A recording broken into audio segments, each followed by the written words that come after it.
Polo 4, aka fun and games.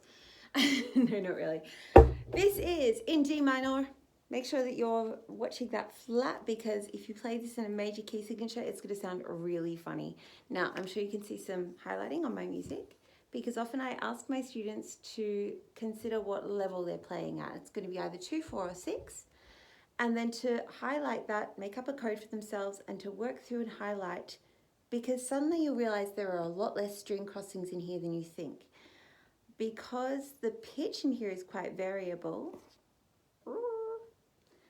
often people start waving their bow around and changing strings, and that doesn't need to happen. So it's not a bad idea to put your violin down and do some working out with a pencil or some highlighters, just to get your head around what your right arm's going to be doing and how simple that job actually is. Then you can put all your brain power onto your left hand, which is going to be much more complex. I've already mentioned it's in D minor, not F major, so make sure it's melancholy. It has a strong tone and a moderate speed, and I think it's good to divide it into phrases. That might be for you about the string levels you're playing at, or you might like to look for the actual musical sentences and find your beginnings and endings and work in chunks like that.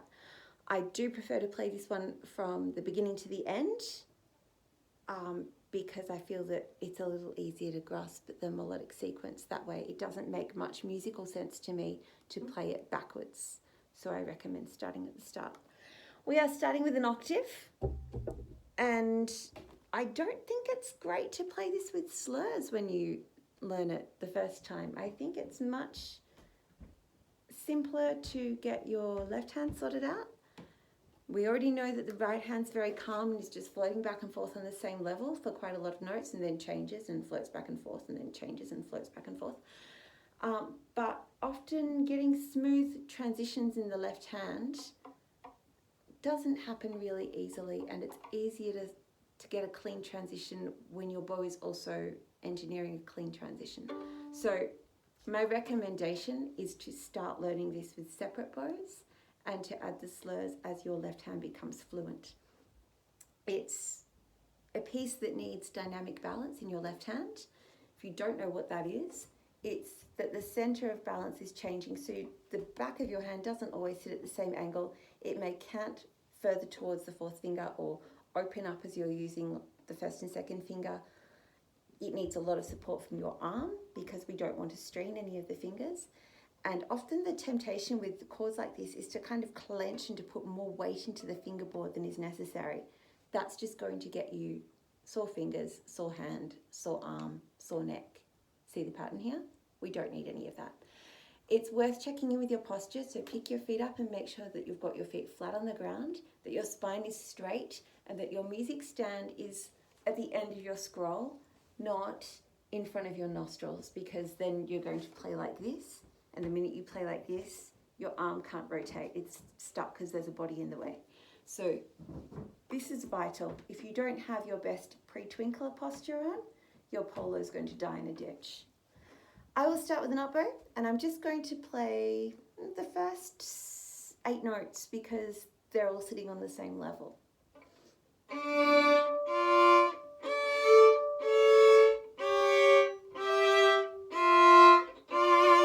And already I've played you the first disaster. That F natural that I just played on the D string. Da, da, da, da, da, da, da. Okay, that second finger is always out of tune. It's always out of tune because you've just used your fourth finger, and then you use a third finger, and it really badly wants to sneak up, but you have to bring your elbow through and keep your fingers spread wide. So let's play that again. Up bow to start. Set your third finger on. Check the octave if you want. There's your D octave to start. Ready, play. Low 2. Dynamic balance, fourth finger over. C sharp. Swap. Here's the F natural, pull it right back. Yeah. Did you hear my bow lean towards that as well? Because I was emphasizing the notes, but I unconsciously crossed a little and changed the angle. Let's play it again. We're just playing all the notes that are on A and D, sitting at level 4. Ready, play.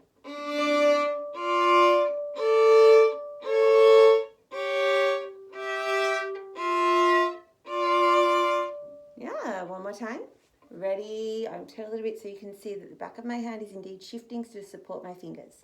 Ready? Play.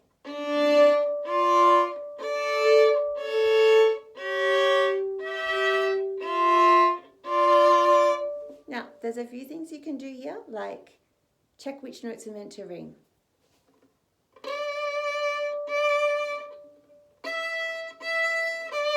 That's our top line, ringing notes. Down the bottom we've got da, da.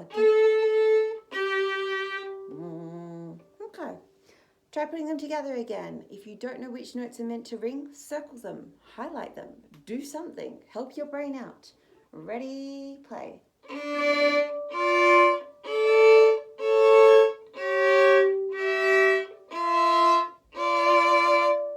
You know the other reason that F natural goes out of tune? Because of the C sharp that you just played. Because we just did this.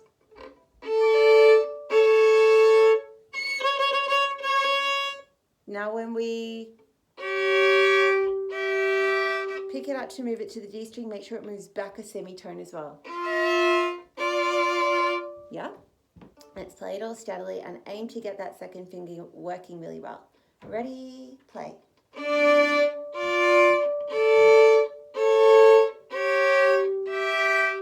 Pull it back.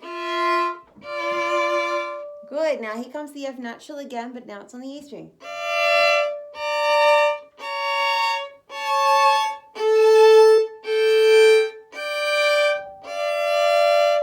And that's a chunk because it all sits on. Oh yeah, level 2, well done. Let's play just the level 2 part.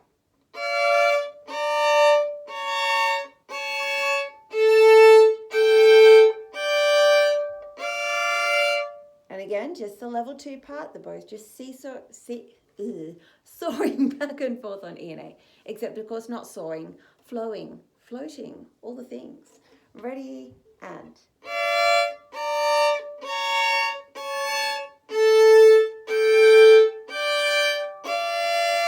If you don't know what's meant to ring, stop and name the notes and work it out. I'll give you a hint, mostly the third fingers. Ready, play.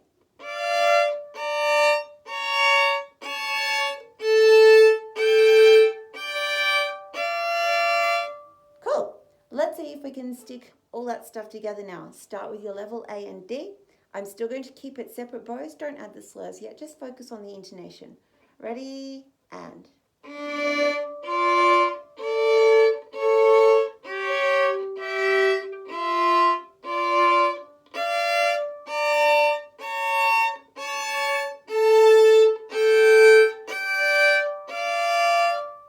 Okay, next chunk. Ooh, cross levels.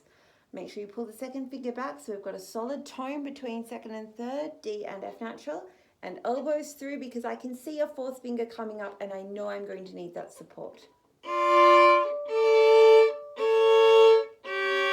And another fourth finger. And a low 2, keep the 4 steady.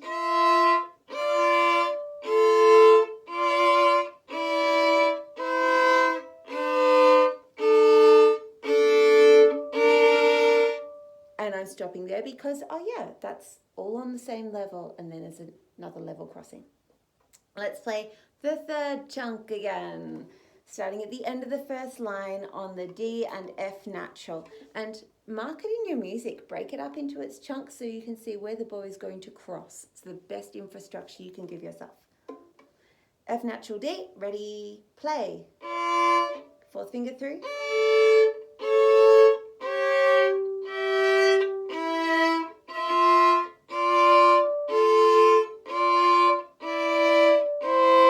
Back. Cool. All right, let's see if we can play from the start all the way up to there. If you need to press pause here and practice something before you're ready for that, do it. I'll wait. I've got all day. Ready?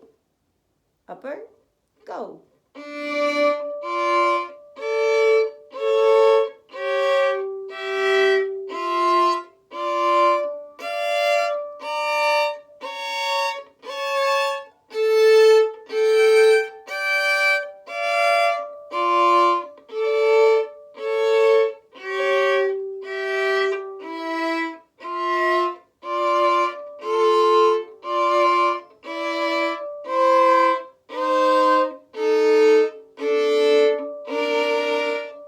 Awesome. All right, the next bit is a fifth. Make sure the first finger's sitting on both strings. I find that I have to like sit back on my finger a little bit to hammer both strings. Yeah? B flat, F natural. Ready? Try. E flat.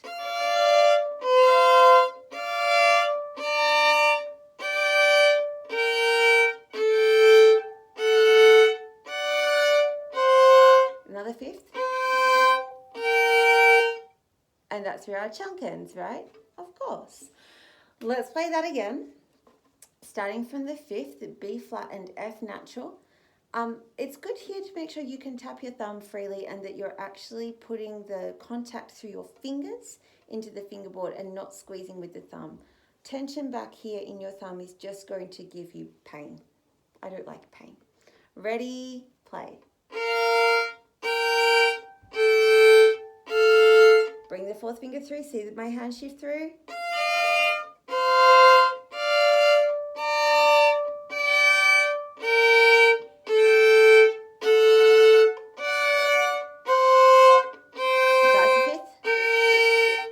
Across to D and A.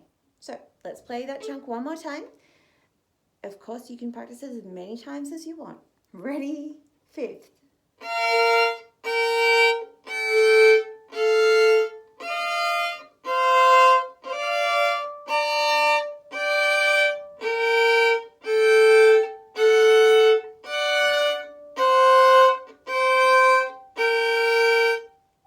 Okay, cross over. Third finger comes into play, third finger's ringing. If you don't know what's meant to ring, stop, get a pencil, work it out, mark it so that your brain knows what it's listening for.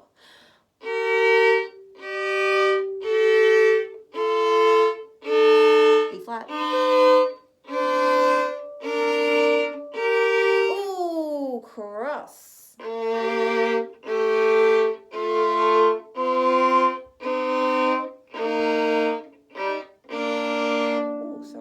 That one.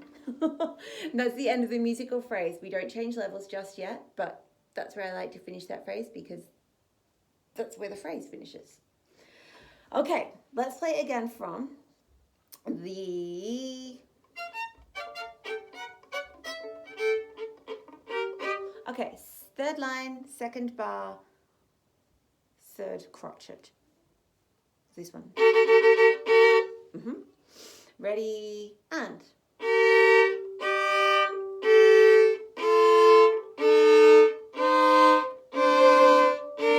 Elbow.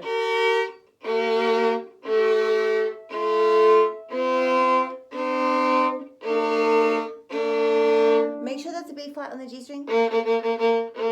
So we've got... I am lifting my fingers up emphatically. I hope that you are not doing the same. I'm doing it to kind of make my left hand walking obvious, but obviously we could keep the fingers economically low and play much more efficiently than I am currently doing. Again, from the same spot. Third line, second bar, B flat G. Yep, ready, play.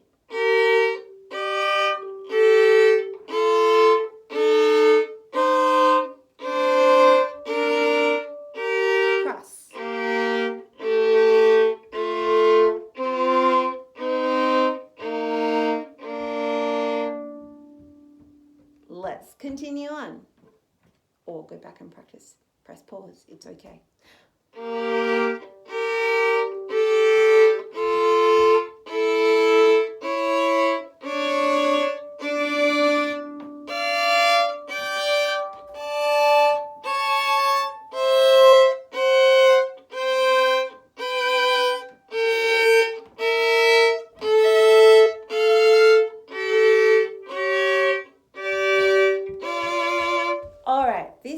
Has a little bit of fifth to walking action. So we're opening up the interval, but you've got to be very subtle in the way you move your fingers on and off the strings. So keep them low.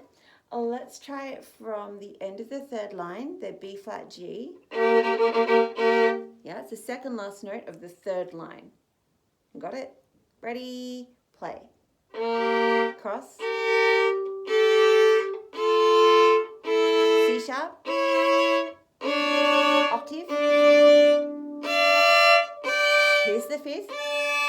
Edge the third finger across and put the second finger right behind it. Move the second finger back. Put the first finger right beside it. Second finger on both strings. Edge it. Move the first finger back and away. Release. Opens. Cross. Fifth. Oh, there's that doozy F natural note again. See that nice wide tone? Make sure you've got that. This. Not. Right? None of that crap. Oh. Rings. Edge across. Put the second finger down. Make sure the hand's open and the thumb is tappable and light. Okay, let's play the last little bit. Starting from the end of the fourth line, second last note of the fourth line. I think you'll like it. I think it's familiar.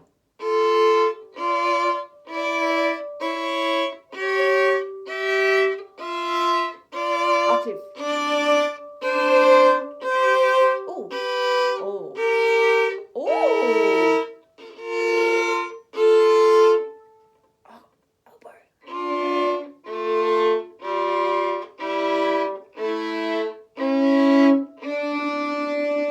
Unison ending. I hope you spotted that weird second finger that has to move in the last line. It's right in the middle of the last line. It's printed in your music. It's not a dead fly. It's this.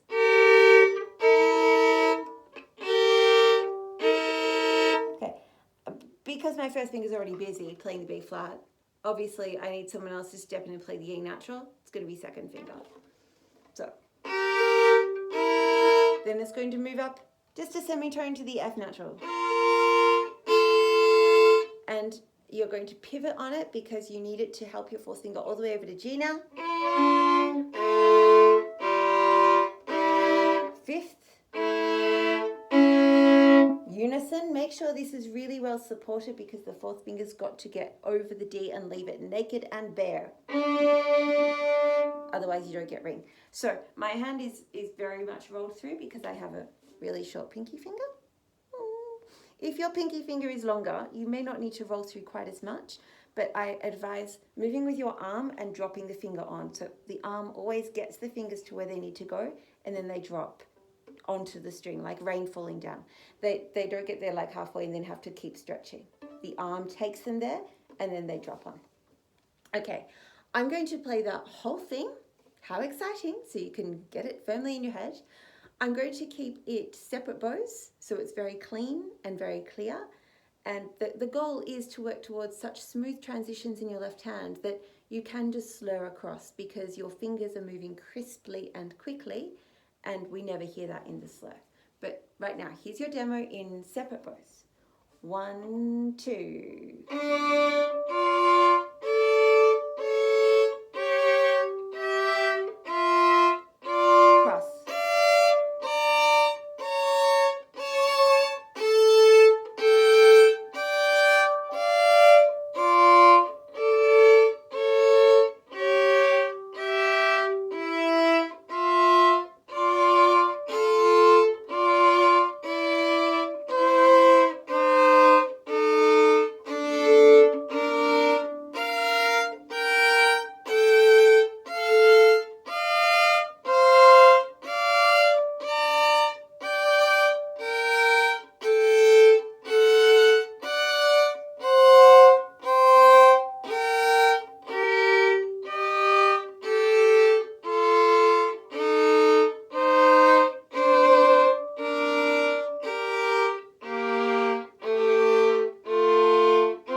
slurs.